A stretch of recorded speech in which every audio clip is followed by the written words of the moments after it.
दोस्तों जैसा कि आपको पता है कि हमारी कोशिश रहती है कि लगभग हमारा वैकेंसी आप तक पहुंचाएं और अभी वर्तमान में विशेष अभियान के तहत कई सारी वैकेंसी निकली हुई हैं जिनमें दिव्यांग जनों के लिए विशेष भर्ती अभियान चलाया जा रहा है। तो मेरा ये मानना है कि यदि आपके संपर्क में ऐसा कोई व्यक्ति है जो दिव्यांगजन है तो कृपया उसे इसकी जानकारी जरूर दे दें। जैसा मेरा हमेशा कहना रहता है कि ये ज़रूरी नहीं कि आप मेरा वीडियो ही शेयर करें, आप कैसे भी करके आप उसे जानकारी दे दें। ये न्यूज़ है पत्रिका अखबार की है, वेडनेसडे जुलाई 2024 की ही है और ये लगभग सभी अखबारों में, दैनिक भास्कर में भी आया हुआ है, इसमें भी आया हुआ है, कई सारे अखबारों में आया हुआ है। तो आप किसी भी अखबार की कटिंग आप इसमें उन्हें भेज सकते हैं। चलिए आज हम बात करते हैं कारेल नगर पालिका परिषद दमोह मध्य प्रदेश, स्टेशन रोड, जिला दमोह मध्य प्रदेश 470661 23/7/2024 का ये विज्ञापन है। और हम बात कर रहे हैं कि अन्य पत्रों में दिए गए निर्देश अनुसार विशेष भर्ती अभियान के तहत, ध्यान से देख लीजिए, विशेष भर्ती अभियान के तहत दिव्यांगजनों के लिए संविदा पद का नाम भृत्य एवं सफाई संरक्षक के आरक्षित पदों की पूर्ति वॉक इन इंटरव्यू, सीधी भर्ती है, इसमें डायरेक्ट इंटरव्यू है के माध्यम से की जाना है। इस हेतु निर्धारित योग्यता एवं अर्हता रखने वाले अभ्यर्थी नीचे दर्शाए गए निर्धारित प्रारूप में आवेदन पत्र भरकर दिनांक 24/7/2024 से 8/8/2024 तक कार्यालयीन समय 10 बजे से सायंकाल 6 बजे तक कार्यालय नगर पालिका परिषद दमोह स्टेशन रोड दमोह के पास आवेदन पत्र आवक जावक लिपिक के पास जमा प्रेषित करें एवं आवक जावक लिपिक प्रतिदिन आवेदन पत्र कार्यालय समिति अधीक्षक के पास जमा करें।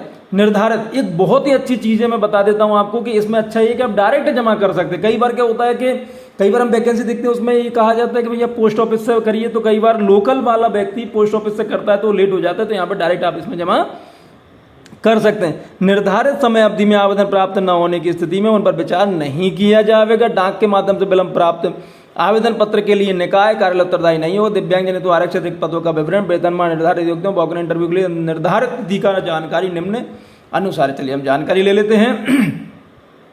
पद का नाम है भृत्य, संविदा पर है, पद की श्रेणी चतुर्थ है, वेतनमान मात्र 8,000 रुपये है और ये इसमें श्रेणी दी हुई है, 8वीं कक्षा उत्तीर्ण है और वॉक इन इंटरव्यू जो निर्धारित तिथि लगभग 1 माह की रहेगी। सफाई संरक्षक चतुर्थ 8,000 है, 3 और 3 है, 2 और 2 ये हैं। 5वीं पास मांगा गया, लगभग 1 माह रहेगी। अब इसमें मुख्य शर्तें क्या क्या हैं वो अभी हम देख लेते हैं, जिससे कि हमें पता चल जाएगा कि इसमें मुख्य शर्तें क्या क्या रहेंगी। आवेदक को मध्य प्रदेश का मूल निवासी होना अनिवार्य है। समस्त प्रमाण पत्रों के सक्षम अधिकारी द्वारा स्वयं सत्यापित करते उपरांत प्रमाण पत्रों के लिए प्रति संलग्न प्रेषित की जाए। मध्य प्रदेश शासन सामान्य प्रशासन विभाग मंत्रालय के परिपत्र क्रमांक C3381613 भोपाल दिनांक 4 जुलाई 2019 अनुसार अभ्यर्थी की न्यूनतम आयु 18 वर्ष से कम और 40 वर्ष से अधिक नहीं होनी चाहिए और जो आरक्षण मिलना है वो अपने हिसाब से, इसके हिसाब से, नियम से के हिसाब से मिलेगा। और हम बात करें कि मध्य प्रदेश शासन सामान्य प्रशासन विभाग में ये सिंपल सी बात है कि रोजगार कार्यालय में जीवित पंजीयन होना चाहिए और इंटरव्यू के समय आपको सभी प्रमाण पत्रों की मूल प्रति लाना अनिवार्य है। निःशक्तता का डिजिटल प्रमाण पत्र संबंधित जिले के शासकीय जिला चिकित्सालय के मेडिकल बोर्ड द्वारा जारी किया गया ही मान्य होगा। डिजिटल जाति मूल निवासी प्रमाण पत्र, जाति प्रमाण पत्र सक्षम अधिकारी द्वारा जारी किए गए ही मान्य होंगे और कोई यात्रा दे नहीं होगा। अधूरे, अस्पष्ट, अपठनीय आवेदन पर विचार नहीं किया जाएगा। भर्ती से संबंधित जानकारी शर्तें कार्यालयीन समय निगम निकाय से प्राप्त की जा सकती हैं और यदि आपकी जो निर्धारित आयु है शादी की 21 वर्ष, महिला की 18 वर्ष के पूर्व अगर ब्याह है तो आप अयोग्य माने जाएंगे।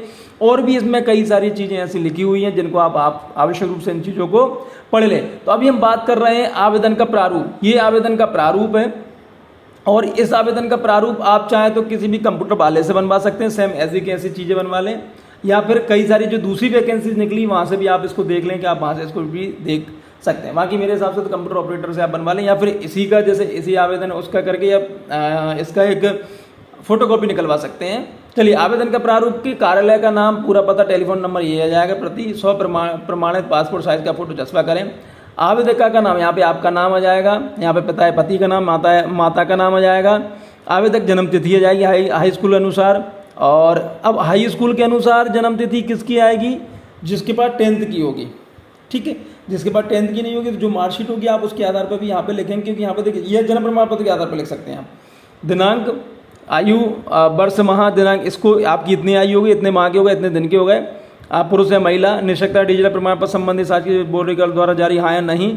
दिव्यांगता की श्रेणी, दिव्यांगता का प्रतिशत, आवेदक की जाति, विवाहित है तो विवाहित प्रमाण पत्र अनुसार विवाह की दिनांक, जीवित संतानों के विवरण, वर्तमान पता पिन कोड सहित, स्थायी पता पिन कोड सहित, पत्राचार का पता पिन कोड सहित, रोजगार कार्यालय में जीवित पंजीयन क्रमांक एवं रोजगार कार्यालय का नाम।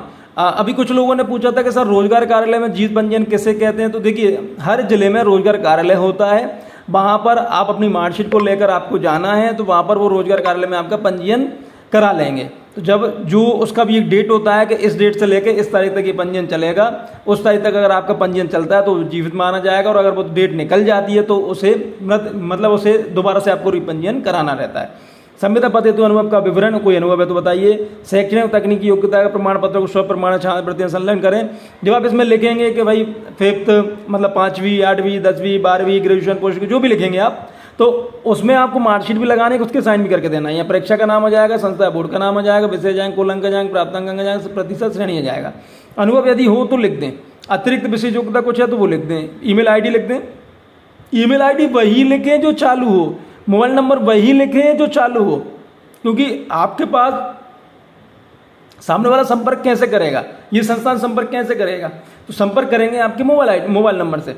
आवेदक के हस्ताक्षर में पूरा पता, घोषणा पत्र जाएगा। यहाँ पे मैं घोषणा करता हूँ या करती हूँ कि उपरोक्त सभी जानकारी मेरे द्वारा दी गई है और मेरे विवेक एवं ज्ञान से पूर्णतः सत्य है। कोई भी जानकारी सत्य पाए जाने पर मेरा आवेदन निरस्त किया जावे। आवेदक के हस्ताक्षर।